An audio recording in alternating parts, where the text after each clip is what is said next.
It is September 9th. Today is Thursday. It's 10:55 a.m.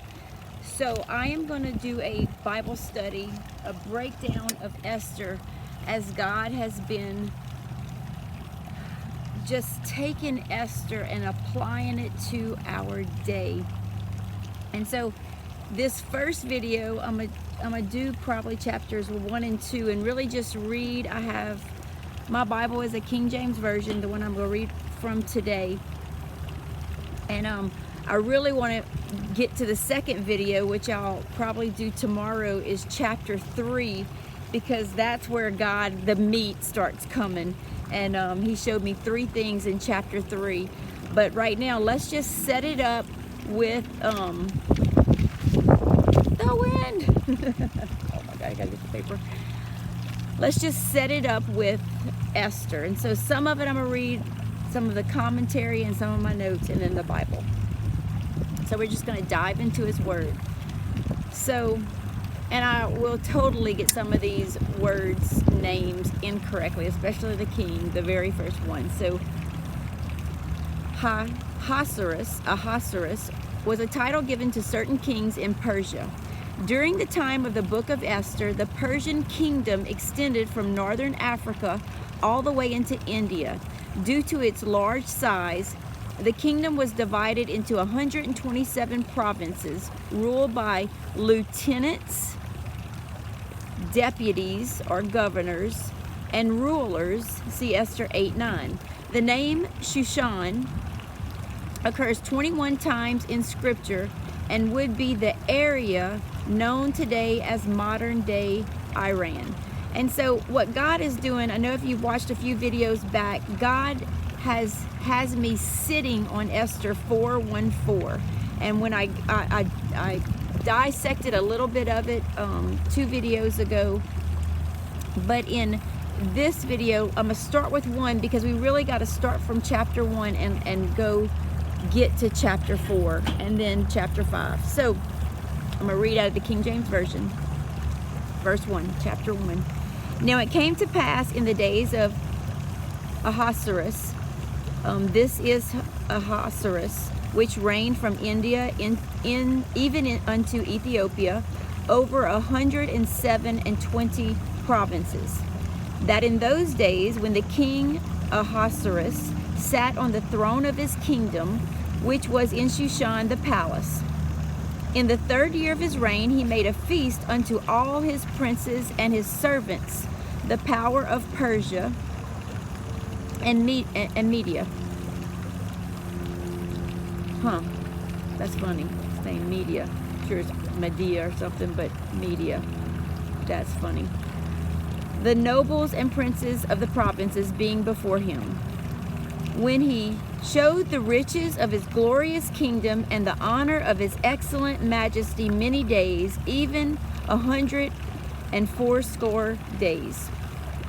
And when these days were expired, the king made a feast unto all the people that were present in Shushan the palace, both unto great and small, 7 days in the court of the garden of the king's palace. Verse 6, where were white, green, and blue hangings, fastened with cords of fine linen and purple to silver rings and pillars of marble. The beds were of gold and silver, upon a pavement of red and blue and white and black and marble. And they gave them drinking vessels of gold, the vessels being diverse one from another, and royal wine in abundance, according to the state of the king. And the drinking was according to the law. None did compel, for so the king had appointed to all the officers of his house, that they should do according to every man's pleasure. So up to this point, I just wrote down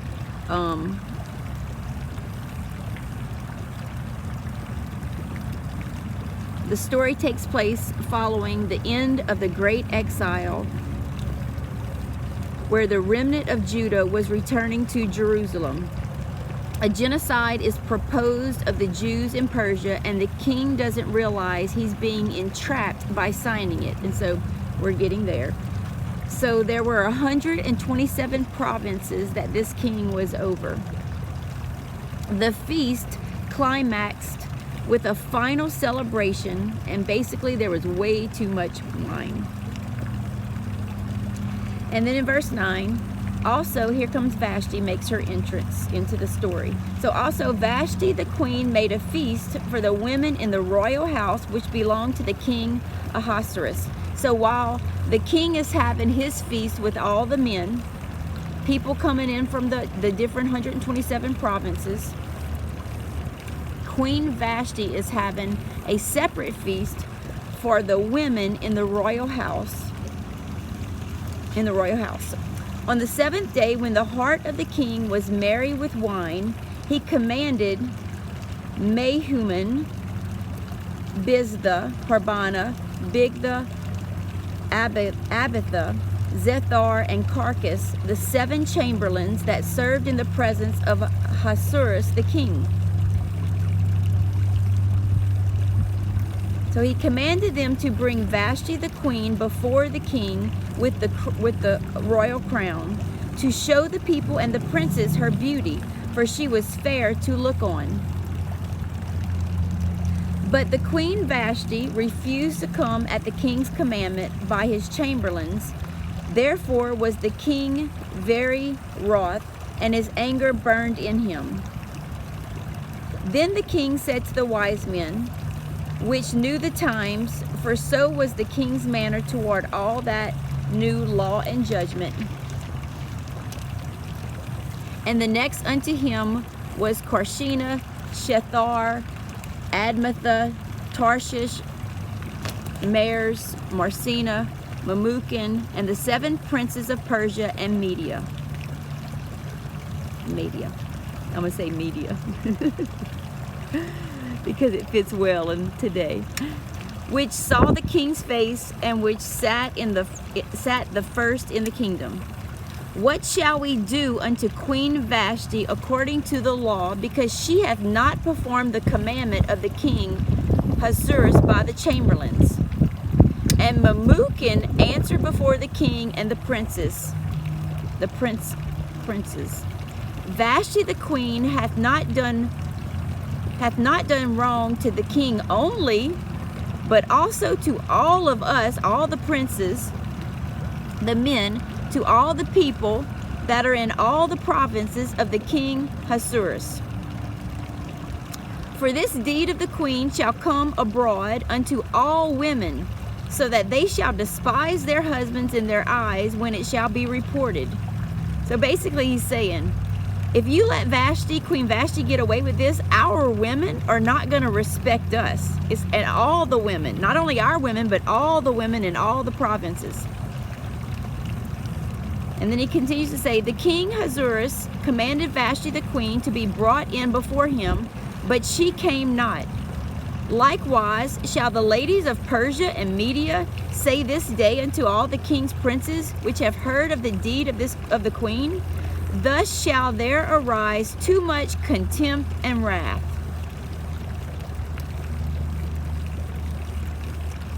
And so Memucan says, if it please the king, let there go a royal commandment from him, and let it be written among the laws of the Persians and the Medes, that it be not altered, that Vashti come no more before the king Ahasuerus, and let the king give her royal estate unto another that is better than she.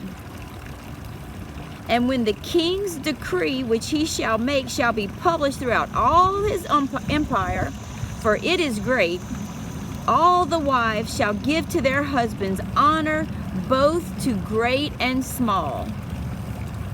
So this is what Memucan said to him.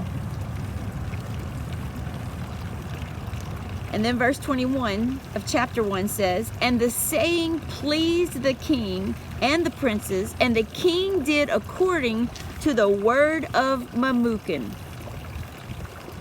For he sent letters into all the king's provinces, into every province according to the writing thereof, and to every people after their language, that every man should bear rule in his own house, and that it should be published according to the language of every people.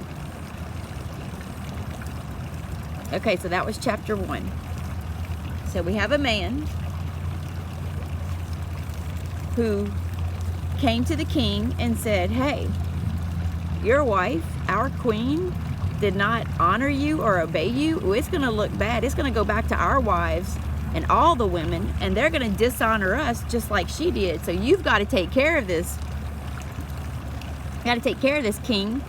And so he gives him an idea, tells him what to say. The king agrees, is well pleased. And so he sends out these letters to all the provinces, all the 127 provinces. So chapter 2. So we're just diving into Esther.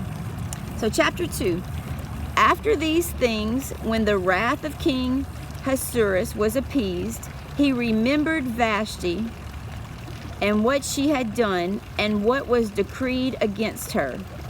Then said the king's servants that ministered unto him, let there be fair young virgins sought for the king, and let the king appoint officers in all the provinces of his kingdom, that they may gather together all the fair young virgins unto Shushan the palace, to the house of the women, unto the custody of Hag, the king's chamberlain, keeper of the women, and let their things for purification be given them. And let the maiden which pleaseth the king be queen instead of Vashti. And the thing pleased the king, and he did so. So they have a plan. And their plan is starting, they're starting to take the steps of this plan. Just reading my notes in here. So verse 5, now in Shushan, so now Mordecai is going to enter into this story. Now in Shushan, the palace there was a certain Jew whose name was Mordecai, the son of Jair, the son of Shimei, the son of Kish, a Benjamite, who had been carried away from Jerusalem with the captivity which had been carried away with Jeconiah, king of Judah, whom Nebuchadnezzar, the king of Babylon, had carried away. And he brought up Hadassah. So Esther now enters the story. And he brought up Hadassah, that is Esther, his uncle's daughter, for she had neither father nor mother, and the maid was fair and beautiful, whom Mordecai, when her father and mother were dead, took for his own daughter. So you can either classify this as adoption or foster care. I personally like to say adoption because it's permanent, because he took the role as Esther or Hadassah's father. So I just want to look at my...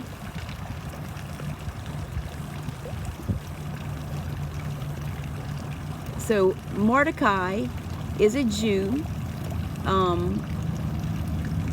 He adopts Esther, becomes the father to Esther, takes her in as her own. She was family. They are direct descendants of Israel's first king, Saul, from the tribe of Benjamin. And then Esther, name is Hadassah, a Hebrew name, means myrtle. Just a side note, it also says that the myrtle branches were to make the booths on the Feast of Tabernacle in Nehemiah 8:15, so I just put that note in there. So she was raised by Mordecai, and she is about to be chosen to be part of this, quote, beauty contest. Okay, so let's read on. So in verse 8 of chapter 2, so it came to pass when the king's commandment and his decree was heard, and when many maidens were gathered together unto Shushan, the palace, to the custody of Hagi, that Esther was brought also unto the king's house to the custody of Hagi, keeper of the women. And the maiden pleased him, and she obtained kindness of him, and he speedily gave her things for purification, with such things as belonged to her, and 7 maidens, which were meet to be given her out of the king's house, and he preferred her and her maids unto the best place of the house of the women. Esther had not shown her people or spoken to her people about her kindred, or about that she was Jewish. For Mordecai had charged her that she should not tell them. Verse 11, and Mordecai walked every day before the court of the women's house to know how Esther did and what should become of her. What a good father he is. Verse 12, now when every maid's turn was come to go into King Ahasuerus, after she had been 12 months according to the manner of the women, for so were the days of their purifications accomplished, to wit, 6 months with oil and myrrh, and 6 months with sweet odors, and with other things for the purifying of the women. Then thus came every maiden unto the king. Whatsoever she desired was given her to go with her out of the house of the women unto the king's house. In the evening she went, and on the morrow she returned into the second house of the women, to the custody of Shagaz, the king's chamberlain, which kept the concubines. She came in unto the king no more, except the king delighted in her, and that she were called by name. So the king starts delighting in Esther, or where the king delights in them. So now when the turn of Esther, the daughter of Abihail, the uncle of Mordecai, she had taken her for his daughter, was come to go in unto the king, she required nothing but what Haggai, the king's chamberlain, the keeper of the women, appointed.